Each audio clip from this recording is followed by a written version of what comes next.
Welcome to Forward Focused. If it's your first time here, we're honored to have you. Thank you. And if you're back for content, we're excited that you're jumping back into leadership episodes to help grow your business and life. In today's interview, he is a local resident that actually lives near me. And what's so cool about Joe is he's a family man, and he has built a massively powerful business that makes an impact in his community and has changed people's lives that he's working alongside. So I'm really excited to dive into this conversation with Joe to figure out how he manages it all on a day-to-day basis. So let's dive in.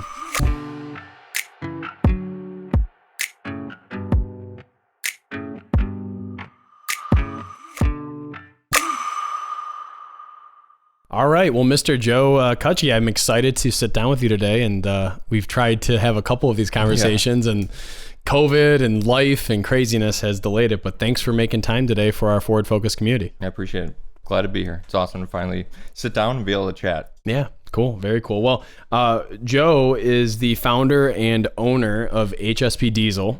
We can talk a little bit about that. We definitely want to give you a plug for your company. Yeah. But what I'd like to do is I'd like to just kind of start with, tell me a little bit about who you are. Are you married? Do you have kids? That kind of thing. Yeah. Yes, I am married. I have three babies. They're awesome. Keeps my wife and I very busy. Them primarily over the business, obviously, but the business has been great too. My parents are farmers, so I grew up on a farm. I think that's where I got some of my work ethic and kind of the entrepreneurial spirit. Definitely I didn't know it at the time. I went to Michigan State.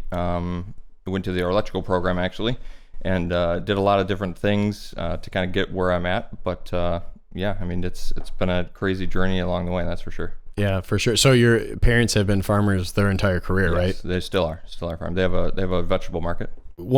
Just a question. I've always been kind of curious about this, but how many different types of crops or plants are they serving? They have a vegetable market. So they do anything from, sweet corn, tomatoes, lettuce, cabbage, watermelons, all of the different fruits, vegetables, all that kind of stuff. And it's a great lifestyle, that's for sure. It's just very labor intensive. It makes it hard. They have an open air market that they sell the produce at, and it's only been growing. I mean, it's a great thing to be into, and I love the farm aspect of it and kind of the lifestyle that it brings. But there's a lot of hours involved in it, and it's funny now. One of the reasons why I've kind of went on the path that I was on of owning my own business is one.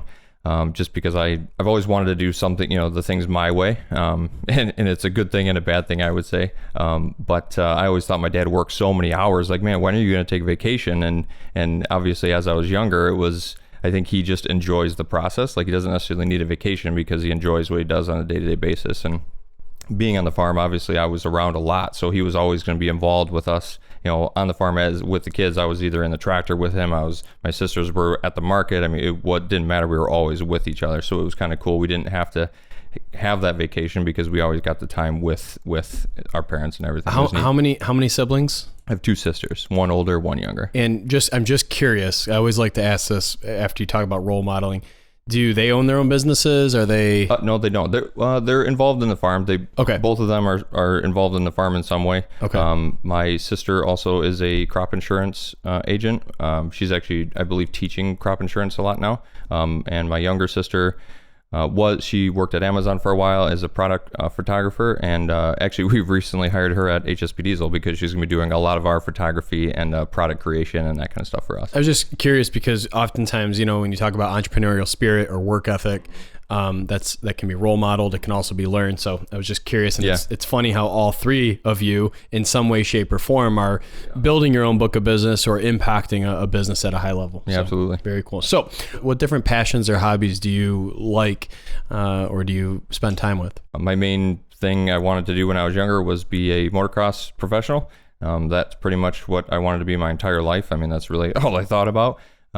It's great. It's a great hobby to be in. My son is involved in it. My oldest daughter doesn't have as much interest. She's definitely not that type that wants to be the racer.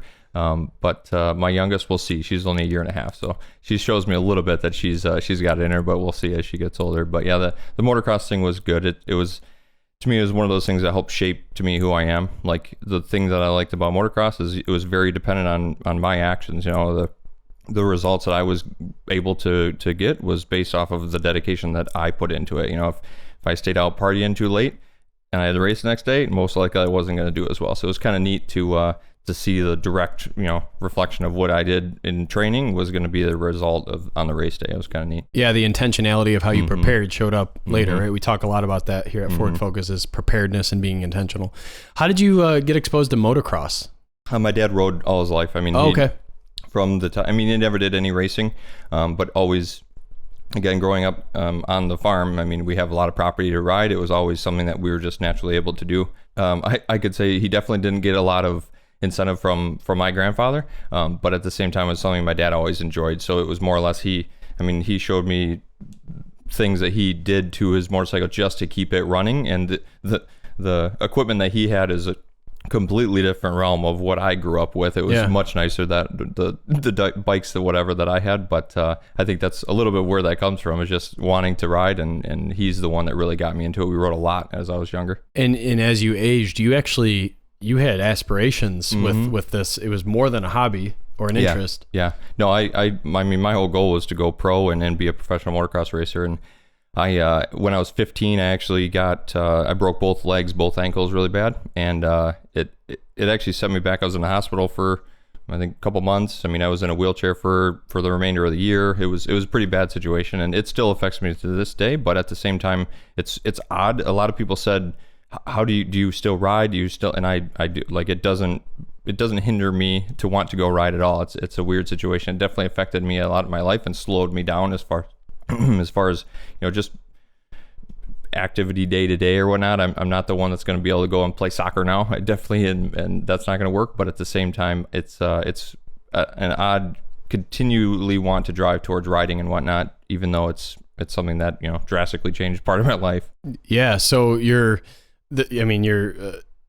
preparing or working really diligently to have a career in motocross, and this happens, and you're take me to that moment. What did you do? I guess in the beginning, I didn't really understand the severity of it, right? So I also played like Federation baseball, and I made the choice not to go to baseball that day and go racing, because that to me was more important. And I remember my dad being upset with me because he said, you signed up for this team, you have teammates you're going to let down, you should be at baseball.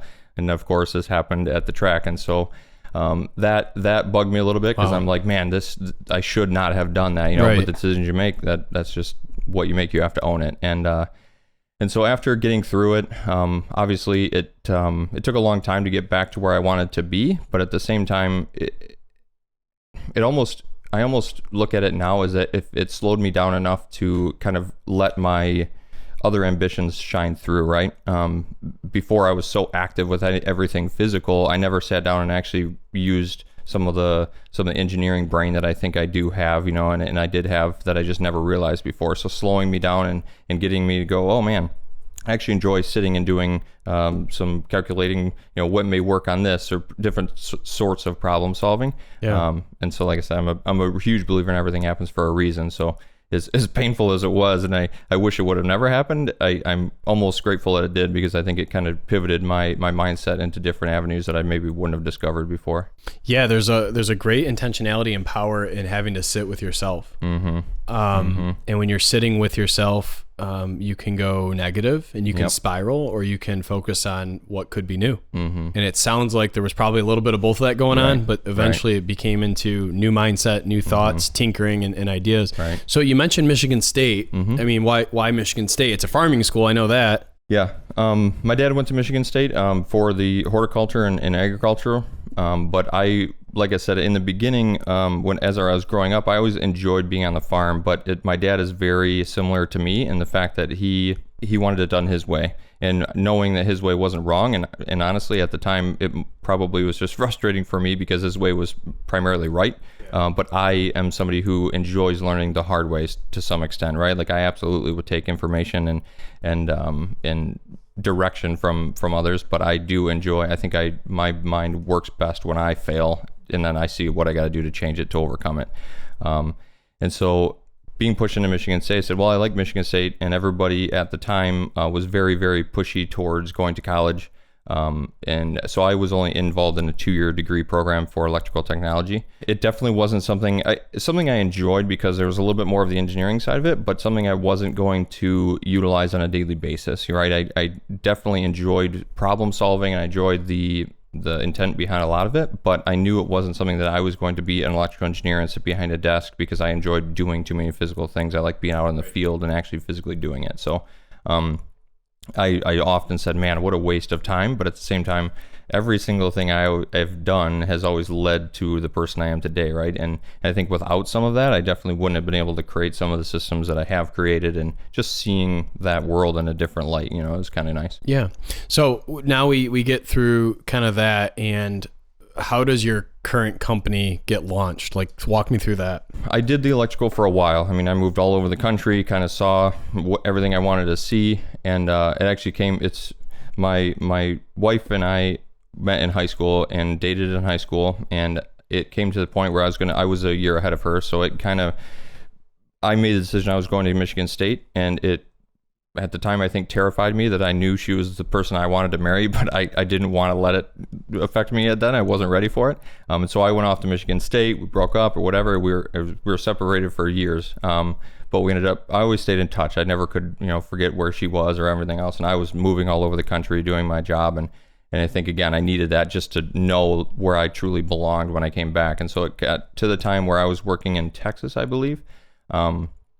And I just had to reach out to her, and something hit me like a ton of bricks. Like, I knew I was supposed to marry this woman. So pretty much packed up my things, moved back to Michigan, made sure that she knew I was here for real and here to stay. And I got a welding job. Was just kind of the first job I got from my uncle's company when I moved back.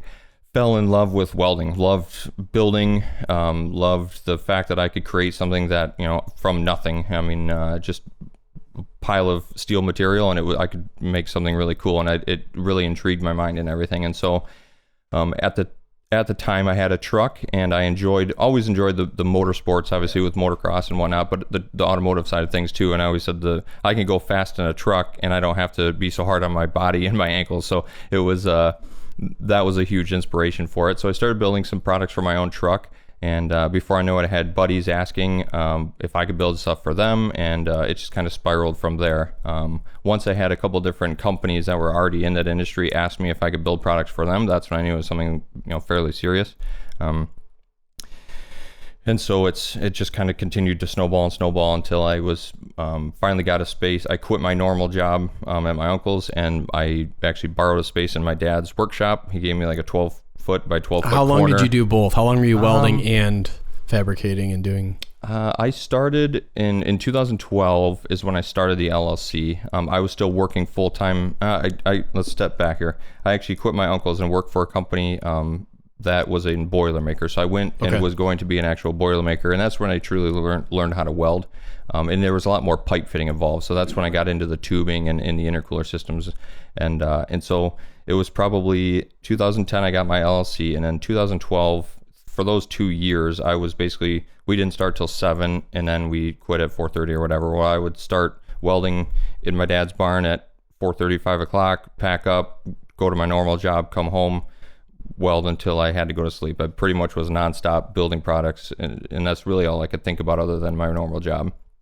The company that I worked for, the owner, she was a fantastic owner and fantastic boss. I learned a lot of just the compassion for people and like really caring for her employees. Like, she was phenomenal at, she was a phenomenal business owner and still is a phenomenal business owner. I talk to her to this day. She actually is going to come out to my shop just to kind of see how far we've come. And it's really, really cool because she's taught me so much, and she probably doesn't even know the impact that she had on my business. I was just going to ask if you've ever told her that. I have before, but I don't, again, like it's hard to even give her a value of how much she did, because there's some things that are just priceless. So far I'm hearing your dad was a huge impact and role model on you, and now she is, and that she taught you compassion for people. But also she had candor. She told you what was right, and that's something I still struggle with. it's funny. My dad, normally people would think that you get a lot of business strength from your father and your compassion from your mom, but I got a lot of the compassion from my dad and the strength from my mom. She was the one that was able to, tell you, hey, this is how it's supposed to be, and you don't deviate from that. Where my dad was the same way, but it's funny, I still get in trouble from Ashley, my wife, because I am so willing to put myself in the other people's shoes that she says I don't stick up for her. And I'm like, well, I absolutely stick up for you. Right. I just understand that it's a totally different scenario that they're in, and we don't know the whole picture. And so her teaching me that the ability to listen, you need to tell people the truth, even though sometimes it hurts, you're going to help them in the end. Yeah. They can't see it right now, but 5 years from now, they may come back and say, hey, thank you, I needed that, Yeah. I love that. So it's 2012. You've launched this company, right? Yep. Yeah. So I started the company. It started to get to the point where I couldn't do more. I mean, I was literally working around the clock, and I enjoyed it. Like, it never felt like that much because I loved what I was doing. I was building something. I loved the building of everything. And so, pretty much got to the point where I said, Purvis, I can't work here anymore. I love doing it, but I think I need to try this. I either had to jump or I needed to stay where I was and just be an average welder and live a normal life, right? And which would have been great either way. I just decided to jump, and then so I got married the year following in 2013. And no, I'm sorry, I got married the same year, 2012. I got married. My daughter was born in 2013. So it was a very, very busy 2 years starting it. And professionally, personally, yes. Yeah, everything. And really starting the business, I had zero business experience. Like I didn't run a business before. I had no idea. So as far as, hiring employees, figuring out payroll, my mom was a tremendous help with that. She helped run my uncle's business. So without her, I would have never been to where I'm at today. But throughout all that, again, my main focus was basically building products and designing things that people wanted. And being immersed in the industry like I was, it was very easy for me to figure out what people wanted and kind of the shortcomings of what was in the market today. And that was my number one thing. It was kind of like the Wild West of, aftermarket performance, because nobody had a lot of different things. And so we were basically able to do anything and try anything. And it was really, really neat because some of the stuff we did with giant turbos and really, really powerful trucks was, for any young 20-year-old was awesome. And so it was really cool. And I had people just saying, yeah, let's try it, build it. And it was very cool. It was very cool. So where are we at today? How much in revenue did your company do? How many employees do you have? What's your footprint today? It is insanely different. We've shifted tremendously throughout from what the business was in the beginning to where it is today. Again, not coming from a business background, and also I would say not necessarily being the most logical financial person. I was so worried about building the brand and the products for the people that I didn't pay enough attention to the financial side of what we were doing, right? So we were building very, very custom one-off products that were very expensive, but at the same time, they cost a lot of money to build them. And I had a lot of effort going into it. So once I started realizing, man, we are not making any money at this. I had 1, 2, 3, 4 employees at the time, and that's when we really kind of realized, I need to put some of these drastic concepts we put together into a product that your average truck owner would benefit from on a daily basis. So that's when we started really developing the product line for HSP, which consists of intercooler tubing, cold air intakes, anything that would kind of support the turbo systems of the truck. So once the product line stuff started to take off and we got away from some of the custom things, that's where everything really started to grow in numbers, not only product numbers, but employees. Right now, I think we're up to just north of 30 employees. And last year we did just over 6.5 million in gross sales.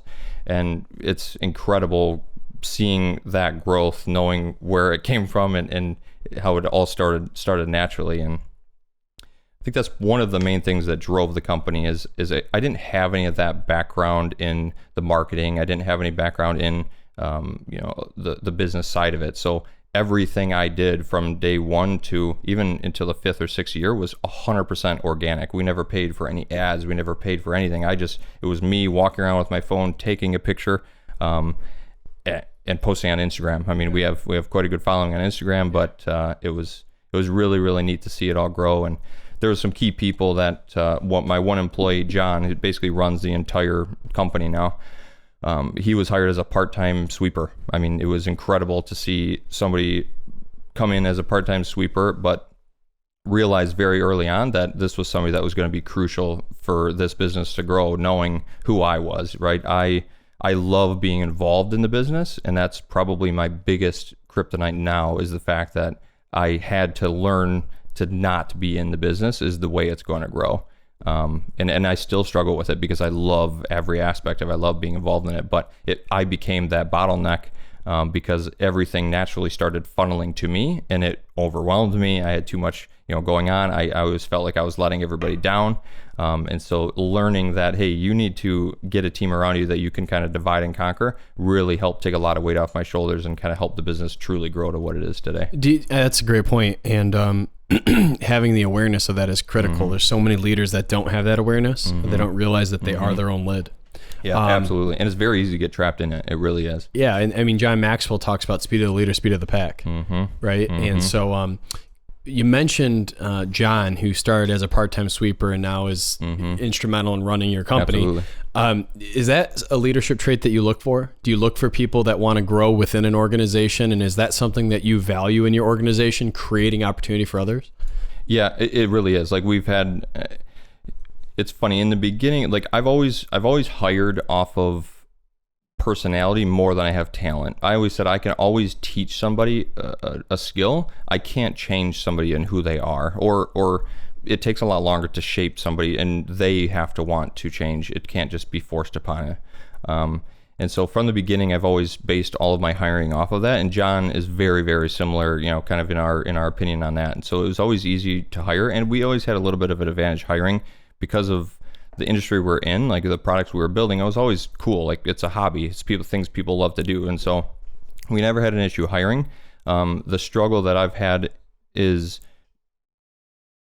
I've had to fire some of the most talented people I've ever employed because their ego outweighed their talent. And that was very, very hard to be able to understand that was what was needed. I mean, I had some of the most talented people ever crippling a lot of really other good people. And it made it. Do you have an example? Is there something that comes to mind? You don't have to name anyone, but is there an example where you realized, wow, I see this pattern of egos getting in the way of talent, and I see it impacting the success of our company? Does something come to mind? Yeah, I mean, there was just instances where you have, some of the best people that I've ever had employed come to me and just be down, and they weren't the same person, ready to drive forward and ready to, take on today's challenges as they were, the day before. And so you start getting this little bit of a spread of, negative feel throughout the shop or throughout the business, and it would throw even the best people off. And I don't think it was necessarily one instance. I mean, maybe there's a couple specific people, but not necessarily one instance. It's just kind of it's a feel. Like, I don't know how to describe it. Yeah. And so when you realize that that's happening, what do you have to do as a leader? What is running your show? Do you have to address it immediately? I mean, what as quickly as possible. I mean, it was hard. There was a really difficult aspect of it in the fact that they had pure talent, and I had to have products to sell in order to pay the bills, right? So if I just go and fire everybody, now again, in multiple times it was get rid of those people, and now I'm there till 2:00 in the morning trying to make sure that the next day is ready to go. We have products to move out. And so there was many nights that were like that. But getting to the point where I could identify it sooner and kind of get the problem situated before it forced me into that was definitely something I wanted to be able to do, and what John helped me out a lot with. It's funny you say that, because sometimes when you're running an organization, we understand that leverage is the only way we can get to have that balance with family and work, right? It's the only way. And you just mentioned working till 2 a.m. and you chose culture and you chose environment over that leverage. And I want our listeners to really understand and hear that, because sometimes you need to strategically work more if it's going to ultimately pay off or be better for your company. However, you must have a quantify. You have to be able to say, when we hit this point, I'm giving it back because I know what I'm doing is not sustainable. And oftentimes entrepreneurs or leaders, they fall into this trap of, I can only do it as good as I can. No one else can do it as good as me. And let's be frank, if your business is succeeding and you're not having a bunch of people you're paying, you're making even more money. So it can get really tempting to say, can I milk this for another 3, 4, 5 months? Right. But at what cost? Exactly. And that was one of the things that I struggled with most. I said, my thing is I feel like there's so many people who said, oh, what you've done is great, what you've done is great. And it really is. I mean, I love the fact that we can create some place that, I mean, these 30 people come to every day, choose to come here and pay their mortgage, pay their cars, build a lifestyle that they want to build off of the foundation that we've created, which is really cool. I don't think I got to that point because I was smart about my business decisions. I got to the place because I was willing to work more than anybody else, right? Like I started before everybody else for years and years and years. I would go home, put my kids to bed, and I would go back to the shop until 1, 2 o'clock in the morning, countless times. And that is not bragging at all, because it was not fun. It was not good. And I don't, push that on anybody, but at the same time, my end goal was so far down the line that I knew for the short period of time that I have to do this and my length of my business career, that was going to help 20 years from now, is what was going to build that foundation, right? And so I don't definitely advocate for working 20 hours a day by any means, because it's not healthy for anybody. But at the same time, it's hard to build a business, right? Like you have to get the right team of people, you got to put in the right amount of time, and having that handoff time, like as you said, is super important to be able to say, okay, now I have this template of what needs to work. It was a lot easier for me to kind of convey that to John, just to kind of pass it off, for to let him run the next leg of the race, What's an example of you still being the funnel or the bottleneck in your organization? I love the engineering and design aspect of it, and for years and years there was nobody that I was designing, building everything. I taught myself CAD modeling. We use SolidWorks, and it worked really good for me. So basically, from teaching myself that to building all of our products and doing all the development, I was very, very good with the design concept and getting the product to work. Right. But the organizational side of it, building the prints, having the structure laid out, making it manufacturable, is where I really struggled. And so still to this day, I finally have hired 2 phenomenal engineers that are helping me take the products and break them down so that they're actually manufacturable, and we can do them competitively. That's kind of where I'm finally getting to the point where that was my biggest bottleneck, and I'm slowly getting to the point where I'll be able to hand a lot of that off to now. Like I would love to just have an interview or a meeting with them once a week, say, hey, how are things that we're working on? But at the same time, it's not going to be solely me that's developing every single product. Yeah. There's a book called Founder and Force Multiplier that we've talked about on this podcast previously. Mm-hmm. And it's the idea or notion of you have somebody within an organization who creates or is innovative or has the ideas, and they start that process and they hand it off to somebody. It can be one person or a team of people, and those people take it from, like, let's say a level 1 or 2 to an 8 or a 9. And then they come back to the founder, the innovator of it, and present, and they might say, okay, it was at a 9 coming into this meeting. Now it's at a 6 again, but you have a better direction of where we're going. Do you find that's the role you're playing more in your leadership? Yeah, absolutely. I mean, especially knowing who I am and knowing that I enjoy hitting those walls, as I'm designing something, or how I want to bend this piece of material won't bend like that because we don't have the proper tooling, and it's too expensive to be able to purchase that tooling or create the tooling. I've learned so much about the different, process involved in designing things. And so as these guys come in and they start taking it, it's, okay, here it is. Well, then they'll send it back, and I say, well, how do you go to bend that? And they go, well, we use this. And I say, well, we don't have that tooling. And then it's like, oh, okay, well, let's find another way around it. So it's literally exactly that. That's the funny part about, I'm not a big reader. So much of this has just happened natural that I love hearing people tell the stories about how those processes are, because I'm going, wow, we are doing those every single day. I have no idea that's something that other people actually are formulating or creating every day. It's very natural on how all the processes are. Would you put your leadership team up against any other leadership team in the country in terms of camaraderie, community, supporting each other, and hitting goals? Yeah, absolutely. I mean, I think John, as the main leader within the facility and everything, he is incredibly intelligent. He's very empathetic. I mean, we've had situations in the past where, whether it be an insurance problem, that an employee, something happened with coverage and, they didn't have the financial means to correct it, we'll cover it.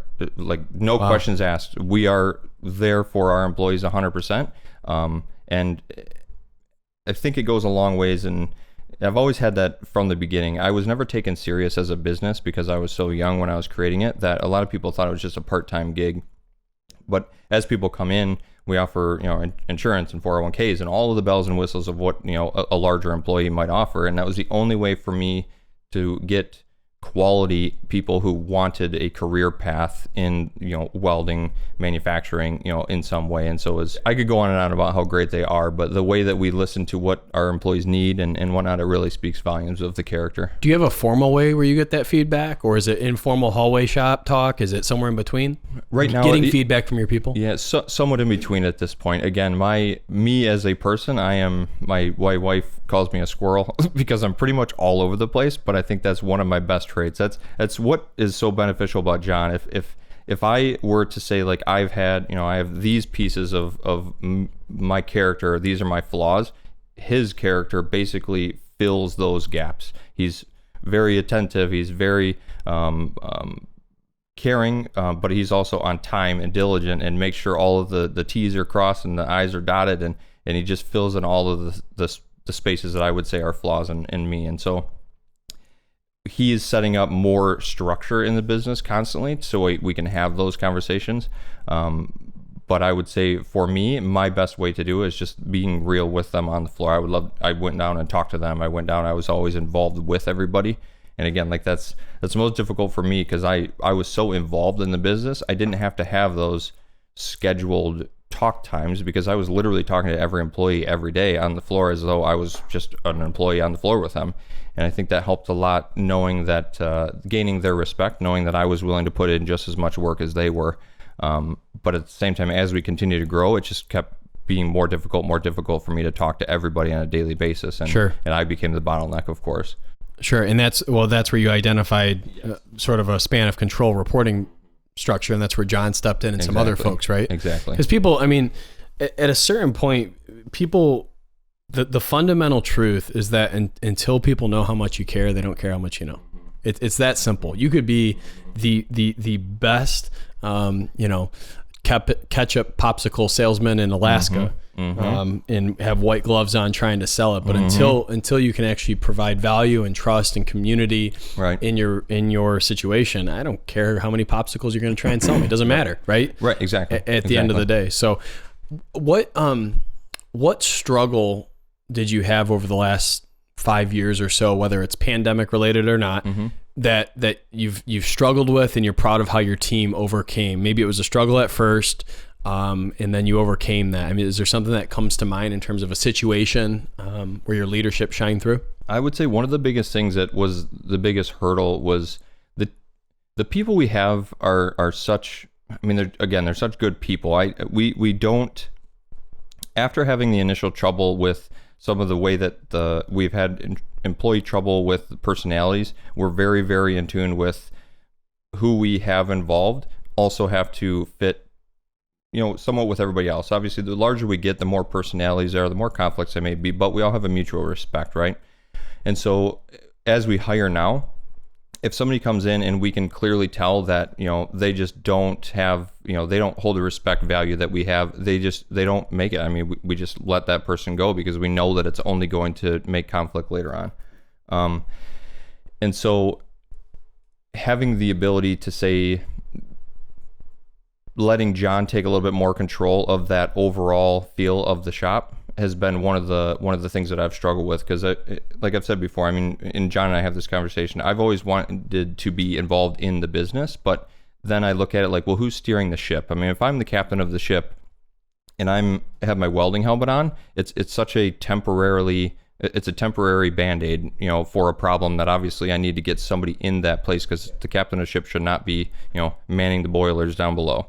And so as John moved in to that, captain role as I realized that we got people in to fill in those gaps, I was able to more or less steer the ship. And then the problems arise where now we have, there's multiple businesses now that are kind of incorporated into it. We have a machine shop, we do powder coatings, there's a lot of different aspects of it. And John and I were having a conversation. I said, John, as much as everybody wants me to be like the captain of the ship, I view John as the captain of the ship, and I would say I need to consider myself more the commander of the fleet, right? I don't want to be on the ship because that means I have to be on the ship. I need to be able to make sure I can be at multiple ships throughout the week because we have multiple businesses running throughout the week. And so that was my biggest struggle, is just getting off of the boat, so to speak. I needed to kind of get to where I could see everything from the outside in, and let those people, be able to let them shine, let their talent shine, instead of me trying to make the decisions for them. Let them make the decisions. That's the kiss of death in business or in any healthy organization, is when you get caught working in your business or working in a role when you should be working on it. And I think sometimes at Forward Focus, we talk about this, but as a leader, it's like, how do you balance working in a role or position versus on it? Mm-hmm. And the best way I have found so far is that you need to have regularly scheduled work on business time. And it's about an hour to 2 hours a week during your quietest moments, where you can literally say, what are we doing better than anybody else and want to continue? Where is our greatest threat? Where are we being exposed by a competitor that we can achieve or do better in? What opportunities am I creating for my people? Because if you build people, they will go build your business. But if you're not building your people, now your complacency sets in because the people aren't growing. So thus the business doesn't grow, right? And so it is tough, because it's easier and quicker for you to just step in and do it. But long-term and sustainability for the success of your company, your business, your organization, your life, you got to work on it, not in it. And again, like, honestly, listening to podcasts like Forward Focus helped me realize that is what I need. That is so pivotal for me to have to do that. I always felt, because again, I wasn't a natural, I didn't grow up someone, like growing up in the farm, it's not a typical business. You're so involved. You are your, it's an odd way to your input's your output. Exactly. Every day, right? Sun up, sun down. And so that's what I knew, right? Like I knew that I needed to be in it, and I was the one that was going to make it all happen. And I felt like if I pushed off of these things to do, I felt like I was being lazy, but ultimately, by me taking charge of too many things, I was just undercutting the ability of the great people that I had around me, right? Instead of me letting them learn and letting them achieve success and letting them hit these milestones that we tried to achieve, I was taking it away from them, thinking I was doing good by helping them, and ultimately I was hurting them. And so it took a long time for me to realize, like, by you not doing it is actually a good thing, because you're allowing somebody else to have that success instead of me trying to take all of the success. Like, that's not what I want ultimately. Yeah, that's incredible. And let me ask you this question. So you mentioned your family earlier. What leadership qualities are you looking to instill in your next generation? What do you pull from work or pull from your experiences from motocross, your parents? What are you trying to instill on a daily basis with your family? Man, I want my kids to realize that nothing is free, right? Like, you have to work for what you want. I mean, we all have the same amount of time every single day, right? How we choose to spend every hour is going to be the outcome of where we want to go, right? If I choose to watch Netflix for 8 hours a day and eat popcorn, and I'm not gonna be very healthy, and I'm not gonna get a lot achieved, I'm not gonna get a lot done. But at the same time, if I figure out a way to optimize those hours every single day and want something in the end, you're going to be able to achieve those things. And doing it, I've listened to and watched with other podcasts and whatnot. Like, I've heard this before. There's two ways to build the biggest building, in the city. It's one, you just build the biggest building in the city. The other is tear everybody else's building down so yours is biggest, right? I love the fact that just do you, if you don't want to be, some crazy pop star artist, whatever, like, don't do that. Like, I want them to do what they want to do and what they're good at, find their true talents. I always knew I wanted to be successful, but I didn't know how my success was going to come. How do you define success? When you say I've always wanted to be successful, I guess in a relative sense is having a family, a home, financially somewhat stable, so I can, do the things that I want to do, treat my family to things that we want to do. That was my ultimate success, right? It wasn't to be a billionaire. It wasn't to be, and again, that's relative to the situation. But getting them to realize like that success, and that's a huge part of it, knowing what their success is what it is, me thinking that everybody had the same drive that I have is not fair to anybody else. I mean, there's people that make hundreds of thousands of dollars that are not happy every year, where there's the other people that make $40,000-$50,000 that are fantastically happy and have everything they want in life, which is really cool to me. And the older I get, the more I realize like everybody's success is so different. That's what's cool. So yeah, it's relative, right? And so what I'm hearing in that is you're giving your family experiences, or you're looking to create experiences, and you're exposing them to different things, different interests, different hobbies, different experiences. There's no other way to say it. And you're sort of creating conversations around that. Is that absolutely fair? Getting them to be able to have the self-awareness to say, this is what I want, and that's going to make me happy. And just because it's not what society says should make them happy, they still can be happy with it. Whether like the businesses that I'm building, I'm not building them for them, so to speak, because I don't want them to feel like they are going to be forced into it. And that was one of the greatest things my dad did for me. He said, if you don't want to farm, don't farm. Like that's what I enjoy doing. It's not necessarily what you're going to enjoy doing. And so same thing for them. I want them to do what they want to do and what is going to make them happy. And I hope that it involves something with either the business that we've created, or maybe it's in the farm. But at the same time, ultimately, what makes them happy is kind of what I want to instill into them, is don't let the outside deviate, what you want in your happiness, Yeah, I love that. It's intrinsic. It starts here. Don't have the expectation of you have to do this to be successful or to take over the business or whatever that might be. You mentioned you're not a big reader, but that you listen to some podcasts or some other leadership business related. Is there any resources you want to shout out or bring up that have been influential on you? I would say for people who don't enjoy it, like anywhere whether it be Spotify, YouTube, Google, I mean, it's amazing what you can learn. I mean, I literally taught myself engineering through YouTube. Like I have no idea some of the mechanical stuff that I was getting into before I started watching YouTube videos. And it's just insane to me how much knowledge is out there with the internet, that it doesn't matter what you want to do, you can do it. Sometimes though it can be overwhelming, right? Because we have more knowledge than we've ever been exposed to since the inception of mankind. Think about that for a second. We have more knowledge at our fingertips. The key is having the wisdom of how to apply it. And that's something that we at Forward Focus take really seriously about why you would hire a coach, why you would have a workshop. It's about application. It's about actually using it correctly. It's not just being thrown the keys to a Ferrari and saying good luck. If I've never driven a Ferrari and I've never been in a sport car like that, I could kill someone. I could kill myself, right? Absolutely. So it is about both of those. I agree with you about YouTube. It's incredible. And the wisdom to apply it and be able to actually make it be successful. The one thing that I feel like has been a strength for me is I feel like I'm grateful for every single situation I've been put in, right? Like there was something we talked about a leadership coach. And at first when I hear leadership coach, I thought, leadership coach, I don't need a coach. I'm 34 years old. I have a successful business. I don't need it. But then at the same time, I look at it like, but I've never done this before.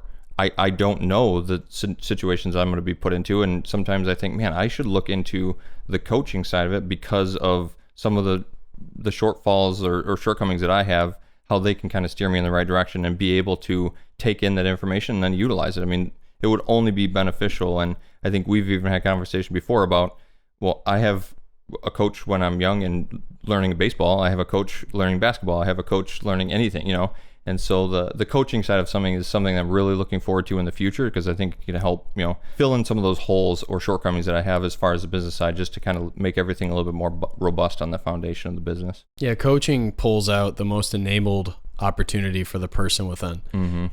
If you want to know how to get somewhere more efficiently, more effectively, a soundboard that's going to hold you accountable to your goals and help you see, not around corners, but see things from different perspectives.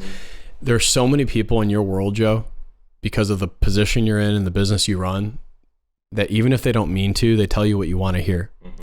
And so having somebody that you build trust with, that can tell you things you need to hear, not always want to hear, and truly have an unbiased best interest in your success, I have found has transformed my life. It's why I've had 2 coaches for many, many years, performance and mindset. And it's something that, can be transformative. And I had never had coaching outside of sports prior to that. Right. So it can be you're like, I'm paying for what? And I'm investing in what? And you're going to be what? But it's funny though. I look at that same scenario, and the only thing stopping anybody from saying I need a coach is because their ego is too big.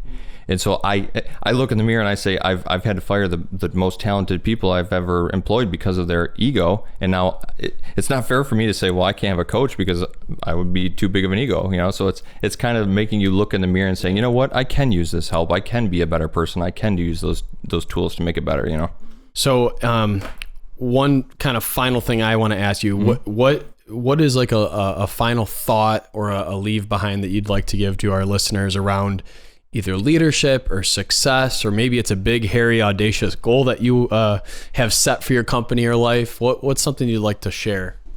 I feel just to kind of give everybody the best, to try to give them as much positive out of this as possible, or as much as they can learn out of it as possible. From going from somebody who didn't really realize I was putting myself in a leadership role, again, like I love being involved in the welding, the building of the products, that I was doing leadership tasks without realizing I was a leader.